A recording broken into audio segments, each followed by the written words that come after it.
E aí eu quero fazer uma provocação aqui para vocês, que entra justamente no caso da minha mãe, por exemplo, que guardou muito dinheiro a vida toda, mas que não investiu bem o dinheiro. O dinheiro dela perdeu para a inflação.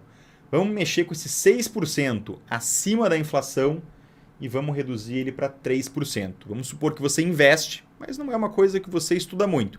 Você deixa ali com o gerente do banco, né? Você não liga muito para esse tipo de conteúdo, você não está muito preocupado, porque o teu negócio é trabalhar. Você gosta de trabalhar, você vai ganhar dinheiro trabalhando. Mas daí na hora de cuidar desse dinheiro, você não cuida muito bem. Talvez não saiba a importância e agora, nesse momento, você já entendeu ali a importância de você conseguir ajustar esse ponto também, estudar mais sobre investimentos, sobre como colocar o teu dinheiro para trabalhar de forma eficiente. Vamos colocar aqui, ó, vamos começar com 3%. 3% aqui pra gente. 3%. Ó, essa situação já começa a cair. Essa pessoa não conseguiria se aposentar, ó. Quando chegou no 46º ano, ela simplesmente degradou todo o patrimônio que ela acumulou. Mesmo cenário, gente, eu só mudei o valor da rentabilidade aqui para 3% ao ano. Essa pessoa não poderia se aposentar. Olha como a renda passiva cresceu pouco, ó. Longe. Essa pessoa, ó, teria que ter trabalhado ali ganhando um alto salário, pelo menos até os 68 anos. E mesmo até os 68 anos, ainda chegaria em 11 mil reais de renda passiva, longe daqueles 18.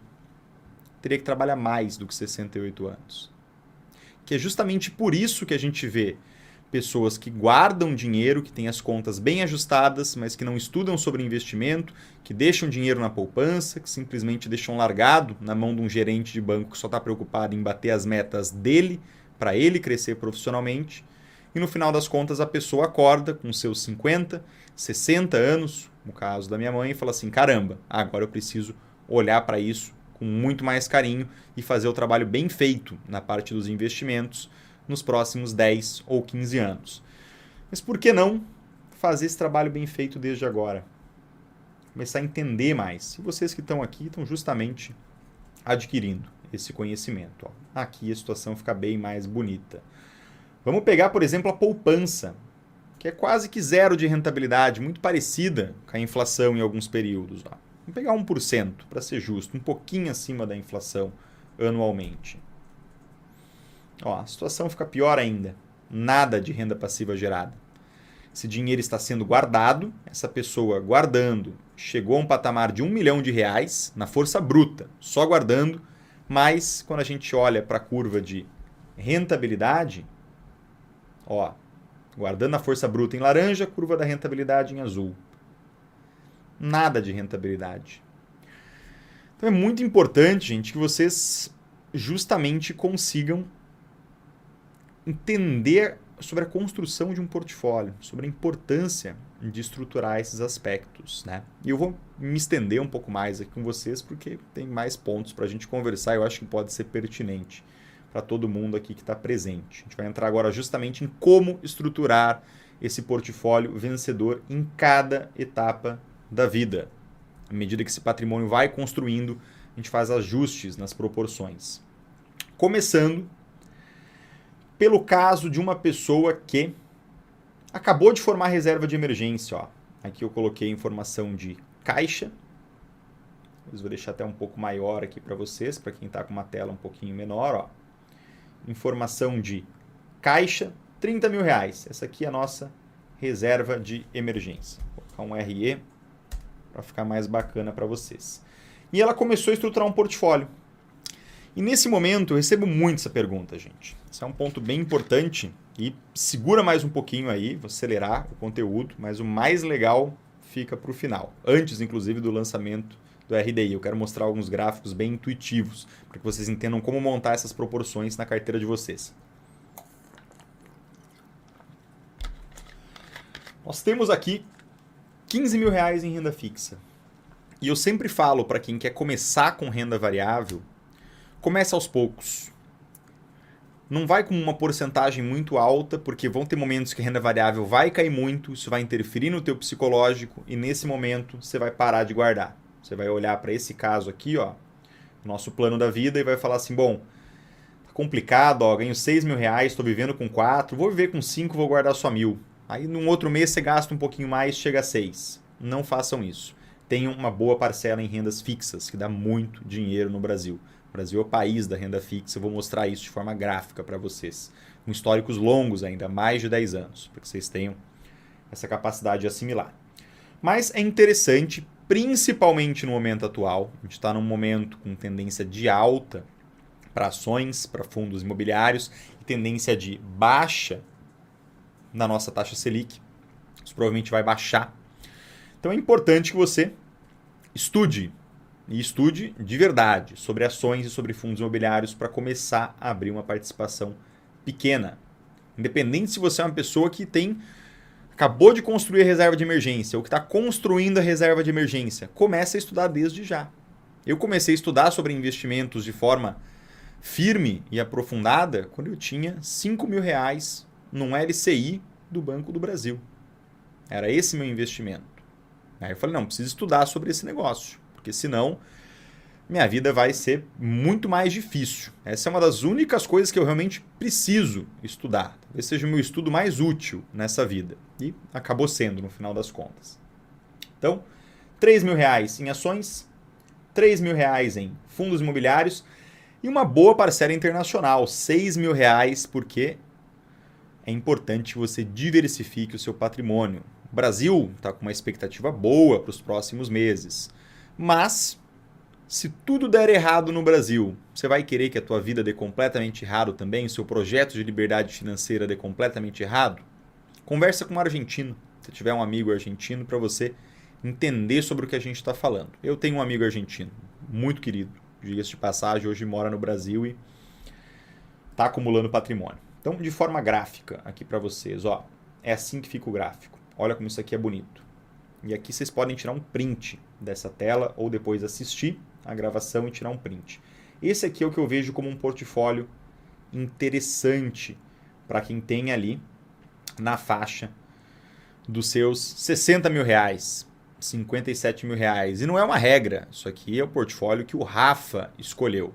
Em tudo que a gente vai conversar por aqui, em tudo que a gente conversa, tanto no Assumindo Controle, quanto no Receita de Investimentos, quanto nas redes sociais, a minha intenção é ensinar vocês a pensarem, ensinar vocês a olharem para os dados por conta própria. Eu jamais vou falar para vocês, tenha 52% em reserva de emergência, tenha 26% em renda fixa. Não, isso aqui é o que eu achei que seria interessante para aquele caso específico que a gente analisou. Você pode fazer algo parecido com isso. Quero arriscar um pouco mais, Rafa, vou pôr 10% em fundo imobiliário, 10% em ação, quero ali uns 20% em internacional e não vou ter renda fixa uma vez que eu tenho reserva de emergência.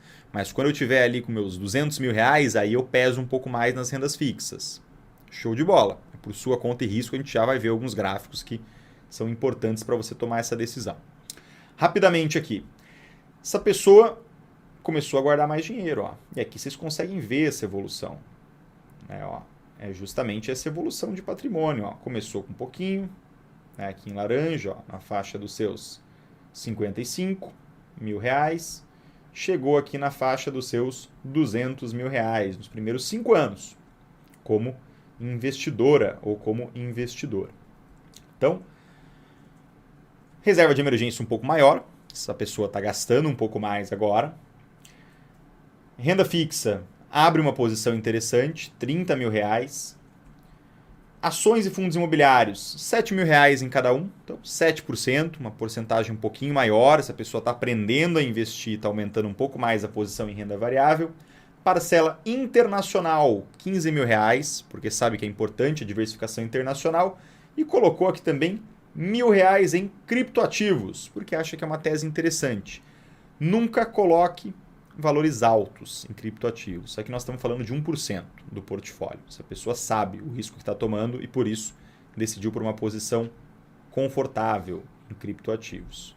Então, ó, de forma gráfica, 40%. Opa, distorci a planilha aqui. Vamos voltar.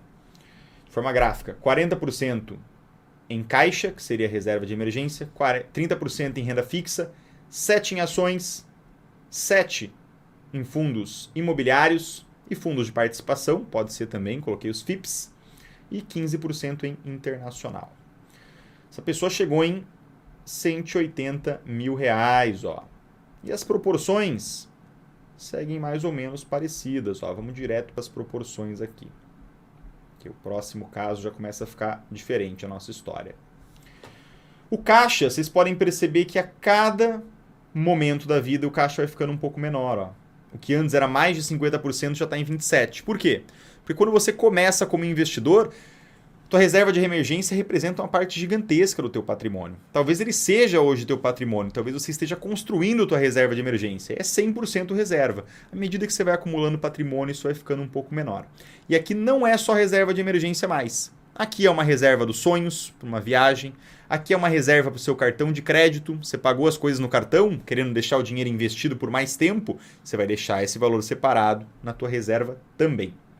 É uma posição legal internacional, então aumentou a diversificação internacional, pegou um pouco mais de fundo imobiliário, um pouco mais de ação, mas sem deixar de lado as rendas fixas, que ainda estão num patamar bem interessante, ó, 33%. Boa posição em rendas fixas. Essa pessoa chegou agora num patamar de 300 mil reais, e aqui eu acho que tem um ponto legal para a gente conversar. Vou puxar direto o gráfico aqui. Nesse momento, vocês devem lembrar da história que a pessoa resolveu comprar um imóvel e deu uma entrada de 60 mil reais. Um imóvel, vamos imaginar, de 290 mil, 300 mil reais. Então, 20% de entrada e financiou o restante. Nesse ponto, ela poderia financiar um imóvel sem muita preocupação, porque ela já tinha um grande patrimônio. Não peguem tudo que vocês têm de dinheiro e dê de entrada num imóvel, gente. Na primeira turbulência da vida de vocês, vocês vão perder esse imóvel. Vocês vão ter que pedir favor para alguém, vocês vão acabar se endividando. Então, tenha um patrimônio pelo menos 2,5 a 3 vezes o valor do seu patrimônio antes de dar uma entrada. Então, nesse caso, 60 mil teria que ter ali pelo menos de 180 até seus 220, 250 mil. Nesse caso, tem 300. Aqui já reduziu um pouquinho a parcela de fundos imobiliários e ação. Existe uma lógica para isso. A lógica é que você acrescentou em 20% da tua carteira um ativo que é de renda variável. Imóvel é renda variável. Renda fixa é quando você empresta dinheiro para alguém. Renda variável é quando você vira sócio ou dono de algo. Aqui você se tornou dono do imóvel. Então, aquilo você não sabe quanto vai render, se vai valorizar, se não vai valorizar, e se ele vai valorizar acima da inflação. Simplesmente valorizar não interessa aqui para a gente. Internacional, parcela boa, essa pessoa está se protegendo internacionalmente. 50 mil reais, 16,7%.